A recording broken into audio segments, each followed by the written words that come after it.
Hello అండి, welcome back to దుర్గాస్ world. ఈరోజు మన రెసిపీ ఏంటంటే కాకరకాయ ఉల్లికారం. ఇప్పుడు కాకరకాయ ఉల్లికారం ఎలా చేద్దామో చూసేద్దామా. ఫస్ట్ అయితే కాకరకాయ ఇట్లా పీసెస్గా కట్ చేసుకొని పెట్టుకున్నాను చూడండి ఇట్లా. అండ్ నెక్స్ట్ కొంచెం పసుపు అండ్ ఉప్పు వేసుకొని ఒక 10 minutes వరకు అట్లా వదిలేద్దాం. అట్లా ముక్కలకి పట్టేలా పెట్టండి, దాంట్లో ఉన్న చేదంతా పోతుందన్నమాట. అండ్ నెక్స్ట్ కొంచెం బాండి పెట్టుకొని కొద్దిగా ఆయిల్ వేసుకొని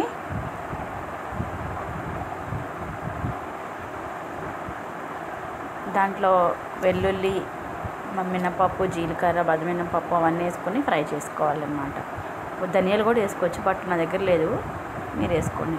తర్వాత ఆనియన్స్ కట్ చేసి దీంట్లో వేసుకోవాలి. నెక్స్ట్ ఇవన్నీ మంచిగా ఫ్రై చేయాలన్నమాట. దాంట్లో పసుపు, కొద్దిగా ఉప్పు వేసుకొని ఫ్రై చేసుకోవాలి. చూడండి ఇట్లా ఫ్రై చేసిన తర్వాత ఒక దాంట్లోకి ట్రాన్స్ఫర్ చేసేసుకుందాం. అండ్ నెక్స్ట్ కొద్దిగా ఆయిల్ వేసుకొని ఇప్పుడు మనం ఈ కాకరకాయలు ఉన్నాయి కదా, కొంచెం ఇట్లా స్క్వీజ్ చేసేసి హ్యాండ్స్తో దాంట్లో వేసుకోవాలన్నమాట. చూసారా, కొద్దిగా వేసుకొని అట్లా ఫ్రై చేసుకోవాలి. అండ్ నెక్స్ట్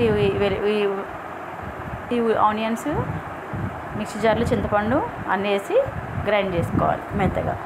అంటే కొద్దిగా కారం కూడా యాడ్ చేయాలి. సో ఇవన్నీ గ్రైండ్ చేసుకోవాలన్నమాట. ఇప్పుడు ఈ కాకరకాయలు ఫ్రై అవుతున్నాయి కదా, అట్లా గోల్డెన్ కలర్ వచ్చిన తర్వాత ఒక ప్లేట్లోకి ట్రాన్స్ఫర్ చేసేసాయి. తర్వాత వీటిని మనం ఇట్లా స్టఫ్ చేసుకోవాలన్నమాట. స్టఫింగ్ చేస్తున్నాము చూడండి, మొత్తం అట్లా హోల్ మధ్యలోకి స్టఫ్ చేయాలి. స్టఫింగ్ అయిపోయింది. అండ్ నెక్స్ట్ ఈ బాండీలో ఒక్కొక్కటి వేసుకొని కొంచెం ఫ్రై చేసుకోవాలి. చూసారా, ఫ్రై అవుతున్నాయి, మంచిగా ఇట్లా కుక్ అవుతున్నాయి, కొంచెం ఫ్రై అయినాయి. తర్వాత మన మిగిలింది కదా రిమైనింగ్ పేస్ట్ని దాంట్లోకి వేసుకుంటూ ఫ్రై చేసుకోవాలి. ఈ మొత్తం అట్లా ఫ్రై చేసుకోవాలన్నమాట.